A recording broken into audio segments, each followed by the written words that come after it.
bienvenidas, bienvenidos todos para ser puntuales y respetar el tiempo de nuestros invitados y asistentes esta tarde. Es para mí, primero que nada, un honor y un privilegio compartir esta tarde con ustedes con dos cuestiones en particular.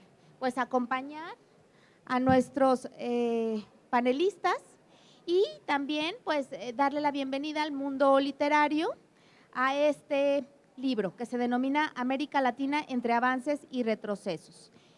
A nombre de mi consejera, compañera, amiga Suad Janine García González y la propia de La Voz, pues iniciamos este evento, no sin antes mencionar pues que esta es una publicación que hoy nos convoca a lo largo y ancho de Latinoamérica a través de sus procesos, de sus perfiles, de sus experiencias y, ¿por qué no?, como lo dice el prólogo, a partir de la pandemia del año 2020, en la que fue atravesado cada uno de los países desde diversa perspectiva y de la que hoy somos buena parte como a resultas de la misma.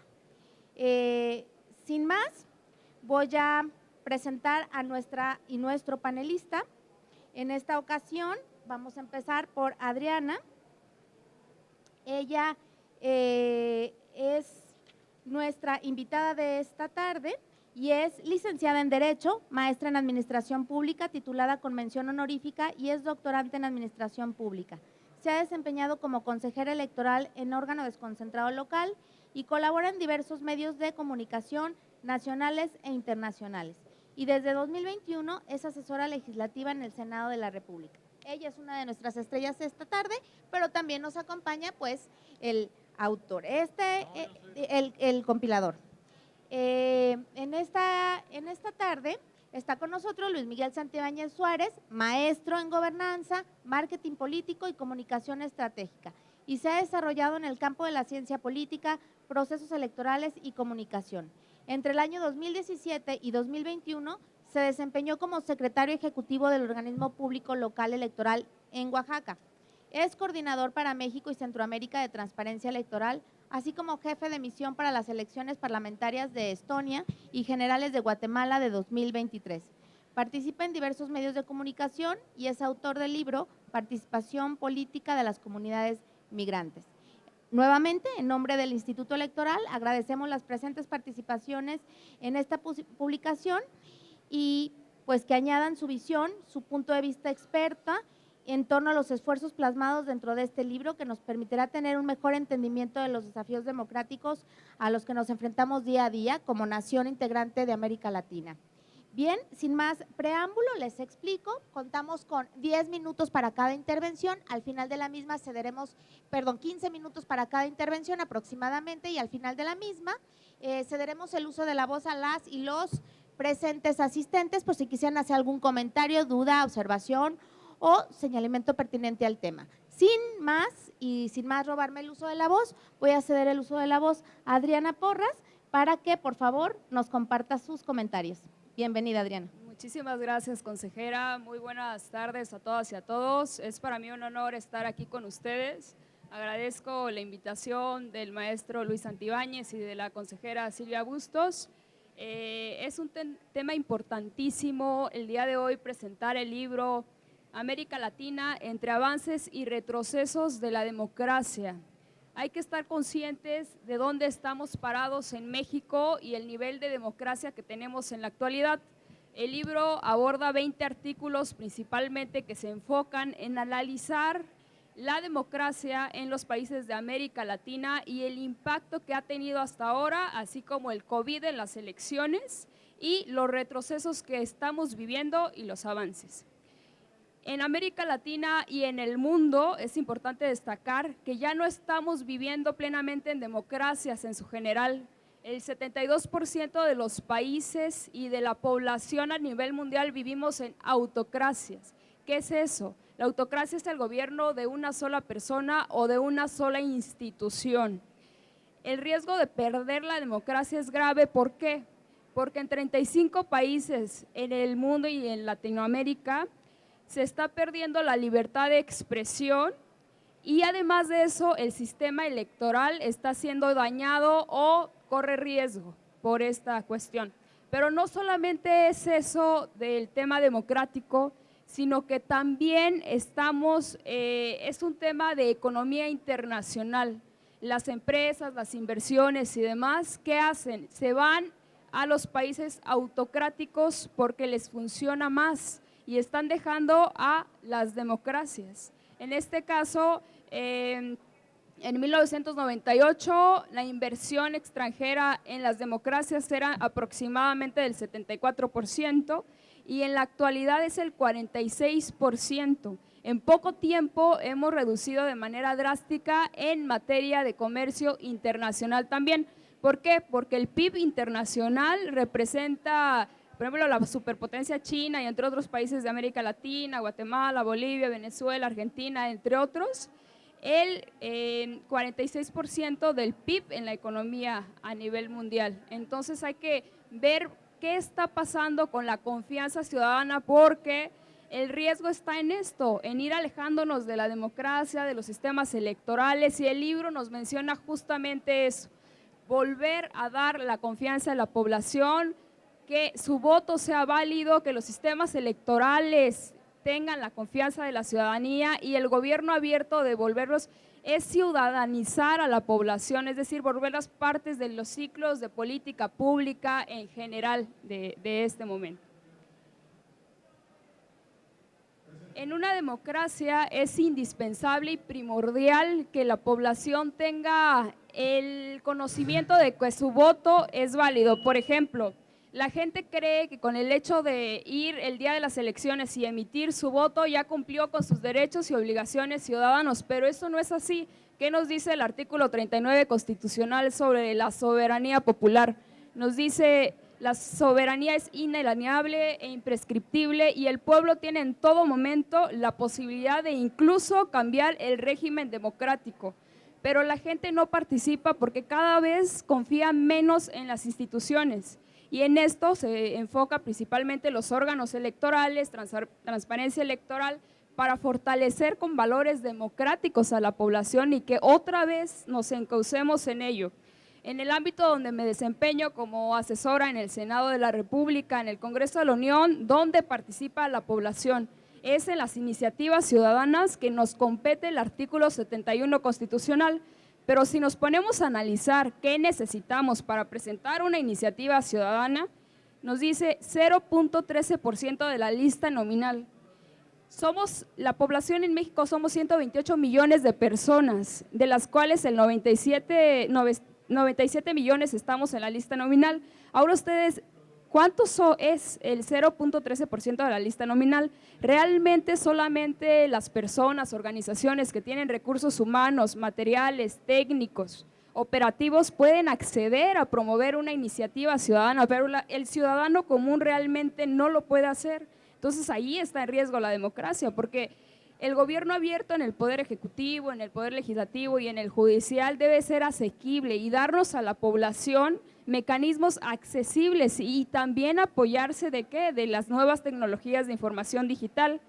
En la 64 legislatura se presentaron 5 iniciativas ciudadanas, solo 5. Y de estas 5, el dictamen fue negativo y las otras 4 están en pendiente en comisiones. Y les quiero decir que eso de pendiente en comisiones puede quedarse para siempre en pendiente en comisiones. En la legislatura 65, en la cual estamos actualmente, se presentó hasta ahora una sola iniciativa ciudadana que también está pendiente en comisiones. Han existido iniciativas de éxito como es la ley 3 de 3, pero ¿qué pasa aquí? ¿Quiénes respaldaban esa iniciativa? Organizaciones internacionales que evidentemente operaban con recursos humanos, materiales, técnicos, financieros para que se pueda llevar a cabo. Yo no estoy diciendo que esto esté mal, está bien, porque también una iniciativa ciudadana son para este tipo de grupos, organizaciones, pero el tema es que también se debe dotar al ciudadano común, a uno como estudiante, como trabajador, como ama de casa, etcétera, ¿no? Para que poder volver a participar de manera activa. Otro reto que enfrenta actualmente la democracia en América Latina y a nivel internacional es el exceso de información. En esto, un autor de Corea del Sur, Byung-Chul, lo denomina infocracia. ¿Y qué es esto? ¿Qué es la infocracia? Es el exceso de la información y que una verdad aparentemente, si se repite reiteradamente, pasa a ser una realidad para la población. Si un medio de comunicación atormenta a la población con una falsa verdad, al final de cuentas la población la va a adquirir como una verdad y así se va a ir, ¿no? Y el tema de, otra vez ponemos en riesgo la democracia, porque la gente se está yendo con información falsa, porque hay muchas veces que lo publican medios internacionales, aparentemente fidedignos de ciertos temas. Entonces ahí también es educar a la ciudadanía en informarse de manera fidedigna en qué medios se están confiando o viendo, ¿no? Todo esto para fortalecer como tal a la democracia.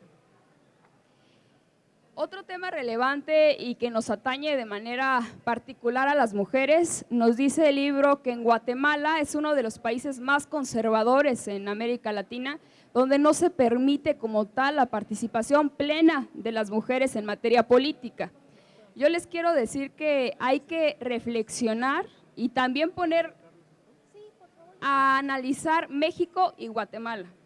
En México, sin duda, hemos tenido avances históricos en 2018 con la reforma paridad en todo. Si bien es cierto, ¿qué pasó? Paridad en los 3 niveles de gobierno, en los 3 poderes, ejecutivo, legislativo, judicial, nivel municipal, estatal y federal. Sí es cierto, vamos al Senado, 50-50, estamos muy bien, diputados, 50-50. Gabinete federal 50-50, extraordinario, pero si nos vamos al municipio, al estado, ahí nos vamos perdiendo en nuestro país. ¿Y qué pasa? ¿Dónde estamos las mujeres?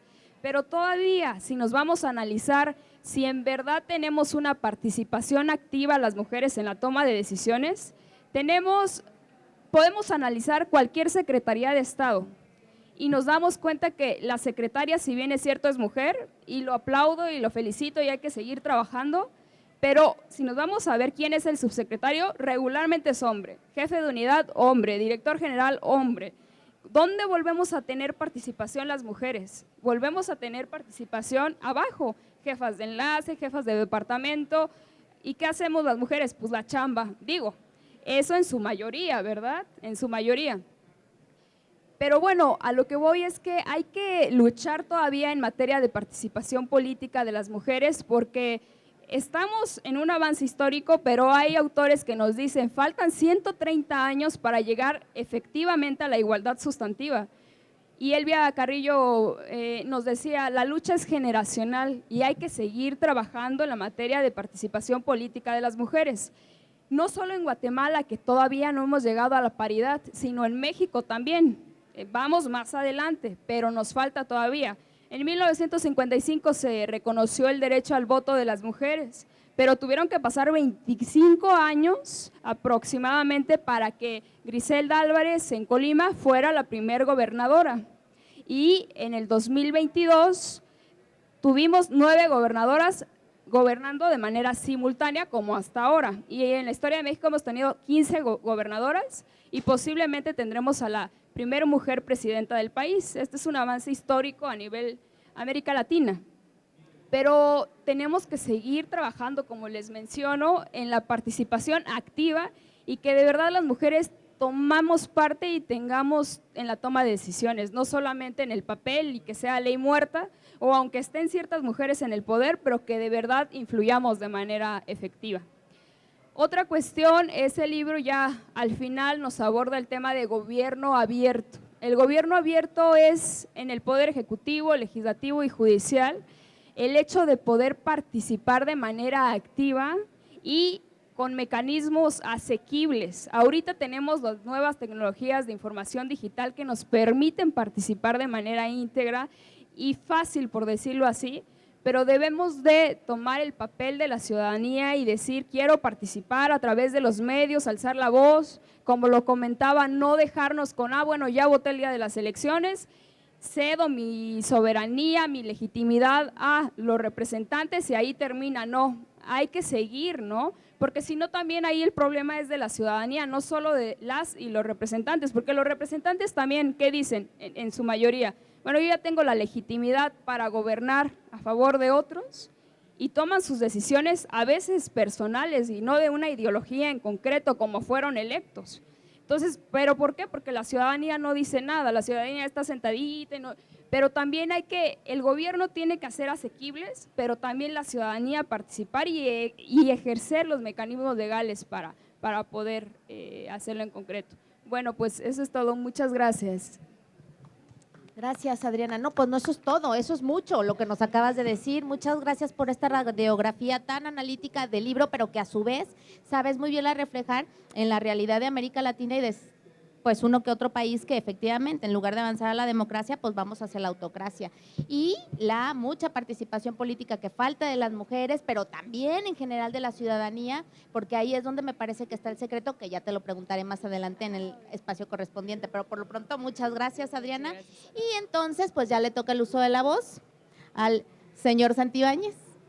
Por favor, adelante. Muchas gracias, muy buenas tardes. ¿Sí se escucha? ¿Sí? No. Poquito, ¿verdad? No. Buenas tardes, voy a cambiar. Bueno, pues muy buenas tardes a todas y todos. Primero agradecer al Instituto Electoral y de Participación Ciudadana del Estado de Jalisco por la apertura que le están dando a Transparencia Electoral para poder participar en esta edición de la Feria Internacional del Libro. Consideramos que es de gran valía, muy importante, que todas las voces puedan ser escuchadas y en estos espacios de participación pueda consolidarse el espíritu de participación y de tolerancia y democrático para todas las voces. Muchas gracias, estimada consejera Bustos, por abrir este espacio, y preparé algunas líneas para hacer los comentarios respecto a este libro tan importante que hemos editado en Transparencia Electoral. Esta publicación, América Latina entre avances y retrocesos democráticos, es una compilación que realiza Leandro Querido, fundador de Transparencia Electoral, de diversos artículos, 20, que examinan y analizan el estado de la democracia en la región, en América Latina, y que fueron publicados a partir del año 2020 en medio de esta crisis sanitaria con motivo del coronavirus, del COVID-19. A lo largo de 243 páginas, ya hace unos momentos pudimos compartir el código QR para la descarga del ejemplar. Estos artículos ofrecen una visión detallada y completa de los procesos políticos, sociales y económicos que tuvieron lugar en la región. El libro aborda una amplia gama de temas relacionados con la democracia en América Latina, desde el avance de los populismos y las tendencias liberales en algunos gobiernos hasta los desafíos electorales, el impacto del coronavirus y la participación ciudadana. Los autores de los artículos exploran los avances logrados en algunos países, pero también señalan retrocesos y los desafíos pendientes en términos de consolidación democrática.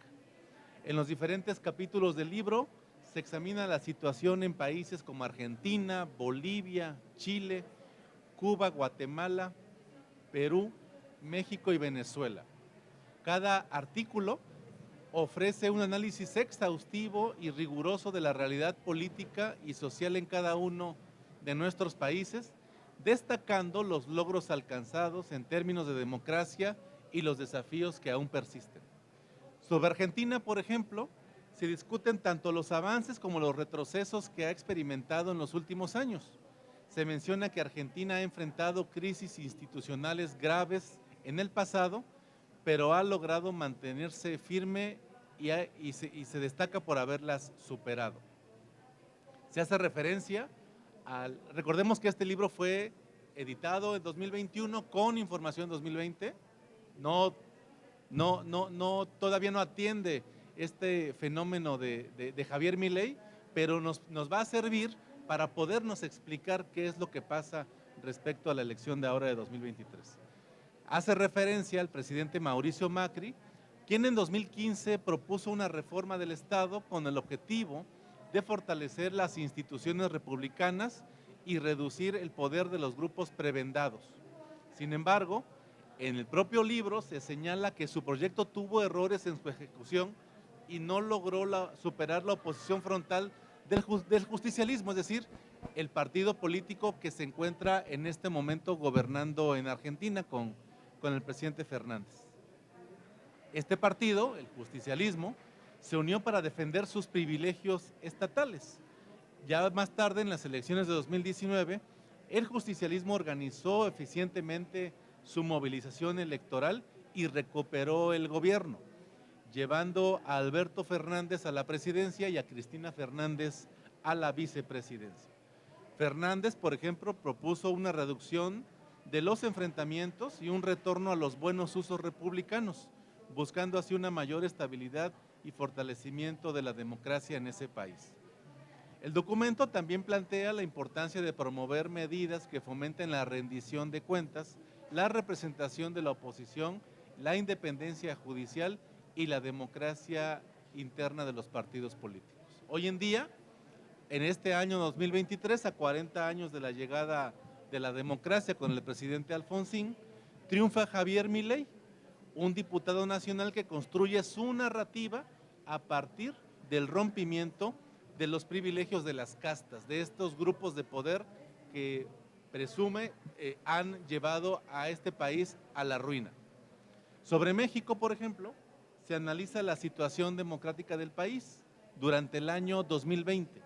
Se discuten temas como el avance también de los populismos, las tendencias liberales en el gobierno, así como el deterioro democrático en términos de paridad y de participación ciudadana. Específicamente, aunque se hayan dado cambios constitucionales para garantizar la participación política de las mujeres, se registran retrocesos en los temas que tienen que ver específicamente con violencia política de género, violencia en campañas y algo muy importante que no toca exactamente el libro, pero que hay que decirlo y hay que decirlo fuerte, la obstrucción del cargo que tienen las mujeres para ejercer su función pública. A lo mejor ahora con los avances que se han tenido a punta de cambios en la Constitución, a punta de sentencias, porque esto hay que también decirlo, no es de manera voluntaria, sino que ha sido el avance sistemático y a base de protestas y de posicionamientos que han tenido las mujeres, hay que decirlo de manera puntual, cuando ellas llegan a los cargos públicos, cuando se les deja participar en las campañas, se les dan históricamente los lugares perdedores, es decir, las mandaban los partidos políticos a perder sus distritos, a perder sus municipios, ¿no? Y cuando las mandan a campañas donde ahora por ley se establece que hay la obligación para que participen en lugares eventualmente competitivos, hoy los partidos políticos, inclusive sus propios partidos que las postulan, son las mismas instituciones que las violentan. Entonces, tenemos problemas de mujeres asesinadas, de mujeres amenazadas, de mujeres que se retiran del servicio y que ya no participan, no precisamente porque no estén interesadas, sino porque no se les permite participar en condiciones de igualdad. Ahora bien, en este texto se aborda la importancia de promover también el tema de rendición de cuentas. Un poquito el tema de la pandemia nos orilló a que hubiera una ausencia del Estado respecto a los temas de rendición de cuentas y de transparencia. ¿Por qué? Porque todo era la emergencia sanitaria. Entonces, el documento aborda temas que tienen que ver con los retos que tenemos en materia de rendición de cuentas. También es importante decir que el texto habla de manera específica de la independencia y del sistema de justicia abierta que se ha implementado en el país para hacer accesible a todas las personas el poder llegar a instrumentos de impartición de justicia. En este texto también se dedican algunos comentarios para analizar la situación democrática en Bolivia. Se mencionan las elecciones generales que tuvieron lugar en octubre del 2019, donde se habló de un posible fraude electoral, en los cuales se eligieron presidente, vicepresidente, diputados y senadores. Se destacan los desafíos y las críticas que enfrentó el despliegue de las capacidades estatales durante los procesos comiciales. Asimismo, se reflexiona sobre los avances y retrocesos democráticos que se han experimentado en el país. Para el caso de Venezuela, un caso muy conocido por nosotros y nosotras, es uno de los países en donde se aborda en la compilación sobre el estado de la democracia en América Latina. Este texto destaca que Venezuela fue considerado como un país con una democracia consolidada hasta antes de la tercera ola democratizadora. Después del derrocamiento del dictador Marcos Pérez Jiménez en 1958, los actores políticos venezolanos se unieron para afirmar el pacto de punto fijo, sentando las bases de la democracia en el país. Sin embargo, el libro señala que Venezuela ha experimentado un deterioro democrático significativo en las últimas décadas. Este deterioro se ha atribuido a un proceso de desmantelamiento institucional respaldado por la bonanza económica petrolera y la explotación de la llamada Revolución Bolivariana. Bajo la presidencia de Nicolás Maduro, las debilidades institucionales se han acentuado y han provocado una grave crisis humanitaria en el país. Las decisiones políticas de Maduro han contribuido al empobrecimiento y al deterioro de la calidad de vida de la ciudadanía venezolana. Además, el país se ha enfrentado a sanciones internacionales y su industria petrolera ha sufrido una destrucción significativa, lo que ha agravado más aún la situación económica. El documento destaca también que Venezuela ha sido clasificada como una autocracia electoral, lo que implica que aunque se celebran elecciones, estas no son libres y justas. Y el gobierno utiliza tácticas autoritarias para mantenerse en el poder. Venezuela enfrenta un proceso de desmantelamiento institucional, ya lo decíamos, y es importante para esto que la comunidad internacional se encuentre atenta, porque estamos en el momento, hace algunas semanas, la oposición definió a la que va a ser su candidata a la presidencia, pero aquí viene una parte importante en donde encontramos que el propio régimen ha permeado incluso en la oposición, porque esta se encuentra en muchos casos dividida y esta situación permite que el sistema no se vea fortalecido y que nos encontremos en un proceso electoral que, independientemente de que tenga sus retos en cuanto a procesos democráticos limpios y equitativos, encontramos candidaturas de la oposición débiles que permiten que Nicolás Maduro pueda perpetuarse en el poder. Respecto de Chile, se discute la convulsión social que se desató en el país, con protestas masivas exigiendo cambios profundos en el sistema político y social. Se analiza el impacto, ya me perdí, aquí está. Se analiza el proceso constituyente que se llevó a cabo en Chile con el objetivo de redactar una nueva constitución que refleje las demandas y aspiraciones de la ciudadanía. El plebiscito ha sido considerado un hito importante en la historia de Chile, ya que se propuso la posibilidad de redactar una nueva constitución que permitiera el pacto social. Respecto de Perú, se examina también el impacto de la crisis política y la inestabilidad institucional que enfrentó este país durante este año 2020. Se analiza el proceso electoral, los desafíos que surgieron a mitad por medio de la pandemia de COVID-19 y se discuten los problemas de corrupción y la falta de confianza en las instituciones democráticas, así como los obstáculos y desafíos en materia de participación ciudadana y transparencia. No voy a tocar el tema de Guatemala porque Adriana ya fue muy puntual en los desafíos que enfrenta la democracia guatemalteca. Hace unas semanas, unos meses fuimos testigos de la situación y de la gran crisis que se encuentra en Guatemala, en donde grupos de poder y el propio Estado, el propio gobierno saliente, no está conforme con que una persona que no esperaban, hay que decirlo, que es un candidato que no esperaban, un candidato de la izquierda, haya ganado la elección. Las instituciones electorales en México y en cualquier parte del mundo son los mecanismos garantes para que el voto de la ciudadanía se cuente y se respete. En este caso, como el Tribunal Supremo Electoral de Guatemala llevó a cabo su papel con toda prontitud y con toda exhaustividad, ganó un candidato que simplemente no esperaba, que se llama Bernardo Arévalo, del partido Semilla. Y esto impactó que los grupos de poder alrededor de la economía de la sociedad guatemalteca hicieran un pacto para no dejarlos llegar al cargo. Entonces hay una crisis que ha venido acrecentándose importante en Guatemala, donde inclusive el Ministerio Público ha iniciado ya querellas en contra de magistraturas electorales en el país, y en donde esperemos que el momento en el que Bernardo Arévalo asuma la presidencia en el próximo mes de enero, cese este acoso en contra de no solamente de las autoridades electorales, sino de la voluntad popular de Guatemala. Iba yo a decir que no lo iba a abordar, pero ya terminé hablando de más. Bueno, pues serían mis comentarios, no quiero abusar del tiempo, y pues muchísimas gracias por la oportunidad, estimada consejera. Gracias a ustedes, al contrario, los privilegiados somos nosotras y nosotros. Por supuesto que el tiempo no es un abuso, es regalo para nosotros, para ustedes.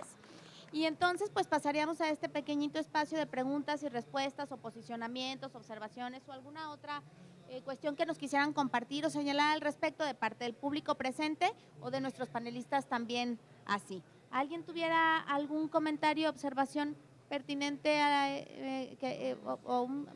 algo que quisieran compartirnos?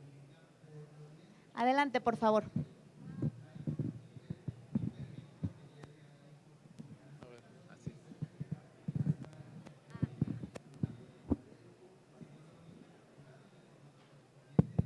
Gracias.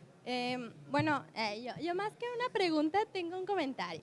No, justo este libro se sitúa mucho en el contexto de la pandemia en 2020, y creo que, como bien lo mencionaba la maestra Adriana, sí es Adriana, ¿verdad? Sí. Perdón.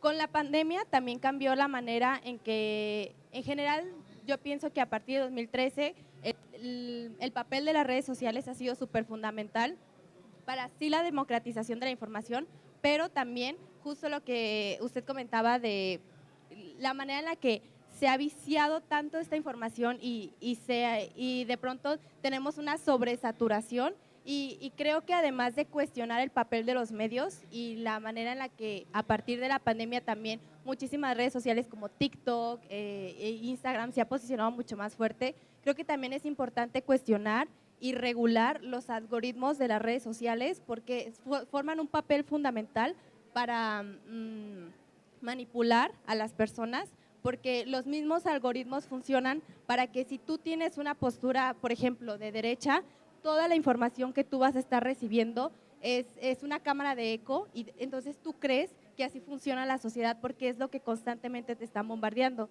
y eso al final afecta a la democracia porque no llega información. Para poder tener una opinión no tan sesgada necesitas conocer y a partir de eso crear pues una opinión crítica. Entonces también es importante que nos cuestionemos a nivel individual, pero a nivel social, cómo que las redes sociales sean más democráticas y abonen en el ejercicio para no,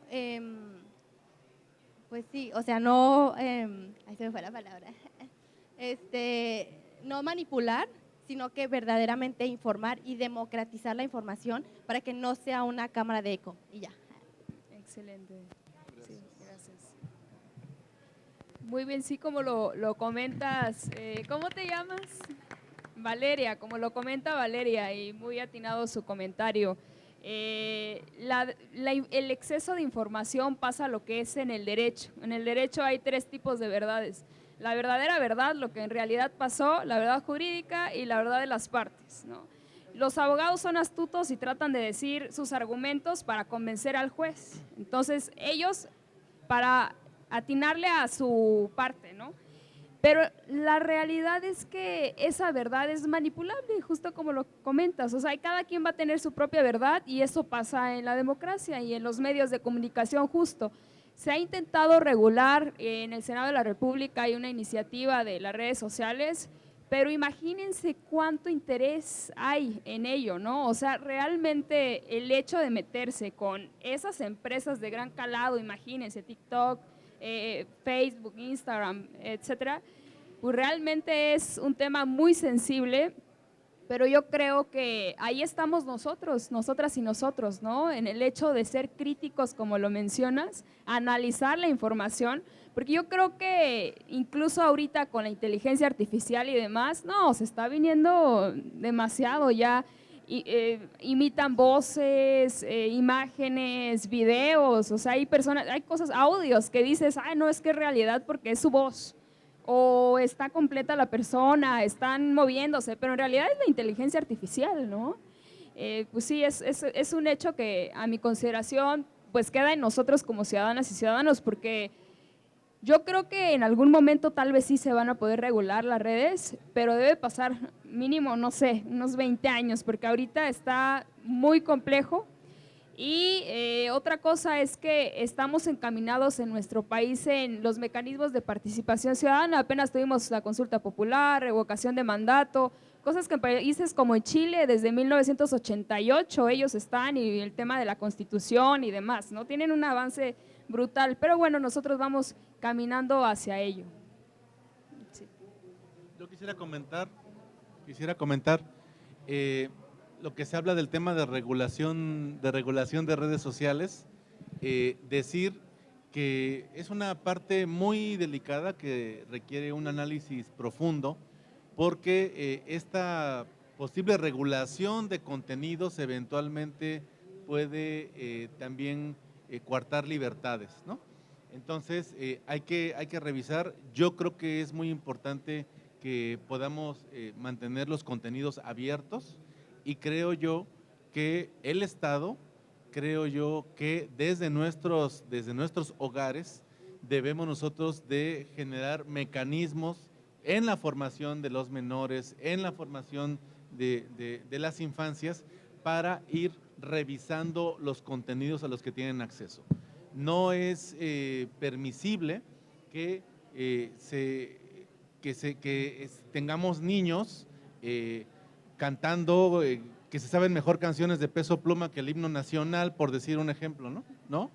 O las canciones infantiles que nos llegaron a tocar a nosotros, de ninguna manera ya ni siquiera se las imaginan, ¿no? Esas ya no cuentan, ¿no? Pero tiene que ver con lo que hacemos en casa. Esa parte yo creo que es muy importante. La parte que hacemos en casa creo que supera a toda posibilidad de regulación. Si hay una buena formación en casa, si hay una buena formación en las escuelas, la regulación va a ser secundaria, porque el menor o la persona cuando tenga una edad de decidir va a saber exactamente, va a saber distinguir qué es bueno, qué es malo, qué es información valiosa y qué es desinformación. Entonces, en ese sentido, creo que más allá de una regulación que pueda implicar eventualmente una situación de vulnerar derechos, de revisar cuestiones que vayan en contra de las libertades, yo iría más allá en los temas que tienen que ver con formación y con educación cívica al final del día, ¿no? Esto de que hace ya 15 o 20 años borraron a la educación cívica, al civismo como le conocíamos, de los planes de estudio, creo que hoy, el día de hoy, estamos viendo los resultados, donde todo se ha aligerado, donde todo ahora es una broma, donde se le pueden decir groserías a los padres, ¿no? Donde puede uno hacer lo que sea y no sucede absolutamente nada, ¿no? Entonces, creo que hay que regresar a los orígenes, hay que revisar qué es lo que está sucediendo en nuestros hogares, más allá de que si se discuta o no la posibilidad de una regulación, que creo que tiene que haber alguna medida, por lo menos de filtrado, ¿no? De revisar los contenidos, sobre todo temas que tengan que ver con acciones terroristas, con cuestiones que tengan que ver con incitación a la violencia, con temas que tengan que ver con trata, con temas que tengan que ver con pornografía infantil, con temas que tengan que ver con propia pornografía, y que eso ahí sí se pueda regular, y que quien esté accediendo a ese tipo de contenidos esté consciente o ya haya mecanismos para que se pueda eventualmente comprobar que la persona es apta, ¿no? Apta para ingresar a este tipo de contenidos. Y se me ocurre que la posibilidad de aptitud pues es por lo menos la mayoría de edad, ¿no? Por lo menos la mayoría de edad para poder acceder a ese tipo de contenidos. Pero más allá de eso, creo que el sistema de libertades debe de seguir consagrado, y creo que el tema de regulación debemos de hacerlo en nuestros hogares y en las escuelas. Muchas gracias, doctor Santibáñez. Yo tengo una pregunta para cada uno de ustedes, pero a ver, ya que está el señor en el micrófono, quiero preguntarle, y me surge la duda porque sé que es usted un visor experimentado de observador electoral en los países de América Latina y además que conoce al dedillo lo que nos acaba de mencionar, que si Perú, que si Venezuela, que si Guatemala, que si las crisis, que si los avances, que si los retrocesos. Todos estos países de América Latina, incluyendo el nuestro, pues tenemos factores o quizá algunos denominadores comunes que son los que precisamente nos hacen igualarnos en nuestra lucha para poder conservar la democracia o quizá para caer en este tipo de retrocesos. ¿Cuáles pueden ser estos denominadores comunes que no logramos advertir o que no podemos deshacernos como países, que son los que no nos dejan avanzar? ¿Qué podría ser? Bueno, yo creo que un factor en común que tenemos en Latinoamérica tiene que ver primero con la cultura del fraude, con la cultura de que hay alguien que me oprime, me engaña y me roba, ¿no? Esta parte pues tiene que ver, yo me imagino que con temas incluso de la conquista y temas que han ido creciendo con nuestras propias formaciones. En América Latina se ubica el tema de la desconfianza, el tema de la desinformación, especialmente en Centroamérica los temas que tienen que ver con guerrilla, hemos tenido lugares con guerrilla, en países como Venezuela, como Colombia, como Bolivia, problemas de narcotráfico y algún problema también que hemos tenido es el de los populismos. Populismos de izquierdas o de derechas son populismos y todas posturas de extremo, ya sea de izquierda o de derecha, terminan siempre dañando a la población. Entonces hemos tenido populistas como Cristina Fernández en Argentina, de izquierda, y hemos tenido a populistas como Bolsonaro, de derecha, en Brasil. Cada una de ellos tienen sus aportes al deterioro de los sistemas democráticos en sus propios países. O tenemos ahí a personajes como Donald Trump, si vamos un poquito más hacia el norte, ¿no? Creo que los factores comunes son estos, de la desconfianza, de la pobreza, por supuesto, de la baja instrucción estudiantil que tenemos, sobre todo en algunos países, exceptuando a Chile, por ejemplo, o Argentina, que ha tenido muy buenos niveles educativos, pero que lleva 15, 20 años en un importante retroceso en los niveles educativos. Pero, por ejemplo, Chile, Uruguay, Paraguay tienen niveles educativos importantes, ¿no? Creo que el tema que tiene que ver con la pobreza, con la violencia, se ven de manera muy clara en Centroamérica y específicamente en México. Los temas que eventualmente nos pueden unir con países como el Perú, como Bolivia, son específicamente los temas que tienen que ver eventualmente con corrupción, también un poquito con Guatemala, y donde tenemos agendas comunes, que yo lo veo como una fortaleza, es el tema de pluralidad de culturas originarias. Muchas gracias, doctor, muy amable, por su comentario. Y la pregunta que yo tengo para nuestra querida Adriana Porras es, ella, que precisamente su ambiente laboral y profesional en este momento es el Senado de la República, mucho se ha dicho a nosotros que, bueno, esta es la elección de la elección, por la cantidad de cargos que vamos a elegir y porque simplemente vamos a cambiar de titular del Poder Ejecutivo, pero que ahora en esta elección lo novedoso es que también tenemos que centrar nuestra participación política no solamente en votar para el presidente o la presidenta de la República, según vaya a ser el caso, sino por conocer también quiénes irán a llegar a los cargos en la legislatura, en el Senado, en las diputaciones, porque desde ahí es de donde en realidad se va a defender o no el futuro político de este país. Hablo de hacer o deshacer instituciones, de llevar a cabo reformas o de no llevarlas a cabo, y de lo que puede significar entonces el poder concentrado desde un Senado de la República. ¿Cómo podemos hacer para que desde la participación política, desde la educación cívica, desde la participación política de las mujeres en específico, podamos llegar a la ciudadanía para que podamos comprender la importancia de diversificar o de ejercer el voto, pero con esta conciencia? Muy bien, pues muchas gracias, consejera. Bueno, en realidad algo muy importante de primera instancia es saber quiénes nos gobiernan. Por ejemplo, ahorita que participó Valeria, si yo le preguntase, ¿sabes quién es tu diputado federal, tu diputado local, tu senador de tu distrito? ¿Lo puedes contestar? ¿Sí? ¿Sabes en qué distrito resides electoral? Bueno, para empezar, esta es una pregunta, si le hiciéramos a cada uno de ustedes, en general no muchos lo sabemos. Y si le preguntamos, si nosotros somos académicos y demás, si le preguntamos a cualquier persona que va caminando por la calle, realmente algunos ni siquiera saben quién es el gobernador de su estado, el presidente municipal, entre otros, ¿no? Primero que nada, yo creo que partiremos del hecho de adentrarnos en la política local, municipal y federal, saber quiénes van como representantes del Senado de la República, diputados federales, diputados locales, analizar sus propuestas. A ver, si nosotros estamos con un partido político, llámese como se llame, y queremos que tenga incidencia, lo importante es apoyarles, pues en lo general, ¿no? Porque es, ¿quiénes son? ¿Qué hacen las y los senadores? ¿Qué hacen los diputados? Hacen reformas constitucionales que requieren una mayoría concreta para poder avanzar. Las 3/4 partes de la Constitución para hacer del quórum, para hacer una reforma constitucional, etcétera, ¿no?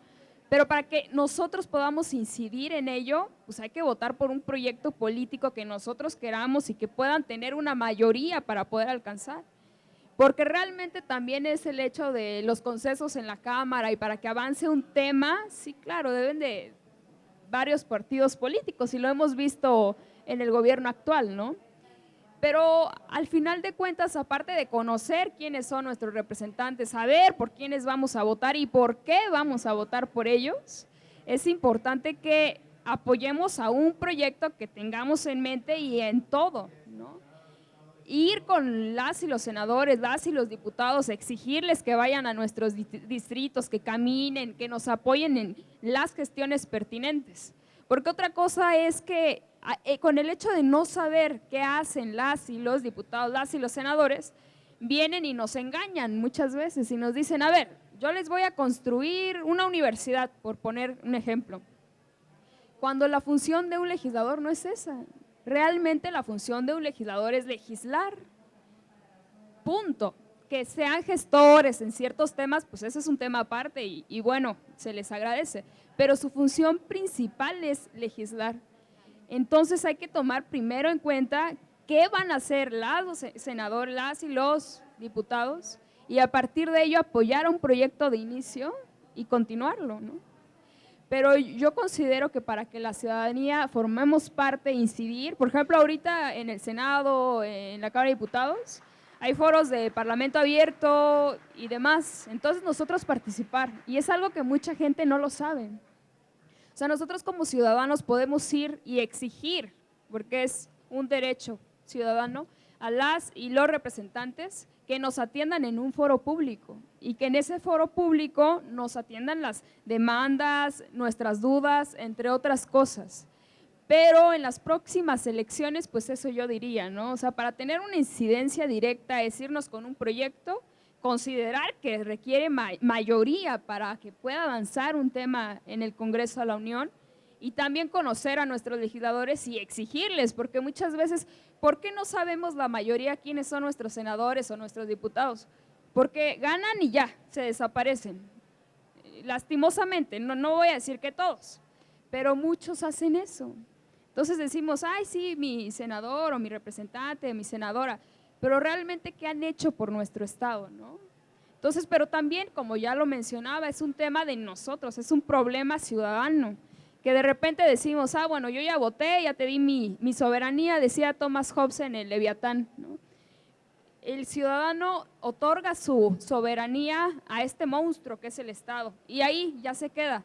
Pues no, o sea, ya han pasado años después de ese libro y seguimos en eso, sinceramente. Si nos ponemos a analizar, la gente, nosotros hacemos eso. A ver, yo voy a votar y bueno, ya me voy a hacer mis cosas y muchas gracias. Pero realmente, pues ahí está el problema de nosotros, porque no estamos y no le damos continuidad a ese proyecto político. Y es algo que también ellas y ellos deben de promover. Pero si nosotros no los hacemos ahora con las redes sociales, pues es un poquito más fácil, por decirlo así, porque podemos incluso charlar con algunos representantes a través de Instagram, Facebook, no sé. Pero hay que promoverlo y hay que hacerlo de manera continua, ¿no? Para que esto no desaparezca y tener nuestro papel ciudadano muy claro. Nosotros somos los jefes del gobierno, ¿no? La ciudadanía. No vivimos en una monarquía, vivimos en una democracia. Entonces, en eso, el pueblo es el que tiene el poder pleno, ¿no? La democracia es del pueblo y para el pueblo. Pero nosotros, en nuestro andar, decimos, no, ya, los representantes y punto. Entonces, no, pues yo creo que es eso, empoderar a la ciudadanía y que también pues hagamos parte de, ¿no? Perfecto. Muchas gracias, Adriana. Bien, ¿alguien más tuviera algún comentario? ¿No? Adelante, por favor. Yo quisiera solamente, si es que ya nadie va a hacer ningún comentario, quisiera, en nombre de Transparencia Electoral, bajo su conducto, estimada consejera Silvia Bustos, hacerles entrega de algunos ejemplares para el acervo bibliográfico de la institución de parte de Transparencia Electoral, en donde vamos a estar dejando 6 ejemplares, uno que es el que se presenta hoy y 5 ejemplares más que en nombre de Transparencia Electoral los hacemos a manera de donación para el órgano electoral. No, muchas gracias, señor Santillana, porque la verdad es que es un incipiente proyecto que debemos de tenerlo ya, pues no como tan incipiente, sino como muy consolidado, pero nos ayuda muchísimo estas donaciones y se toma muchísima, pues como un gran regalo para el instituto y pues muchas gracias. Bueno, muchas gracias. Gracias.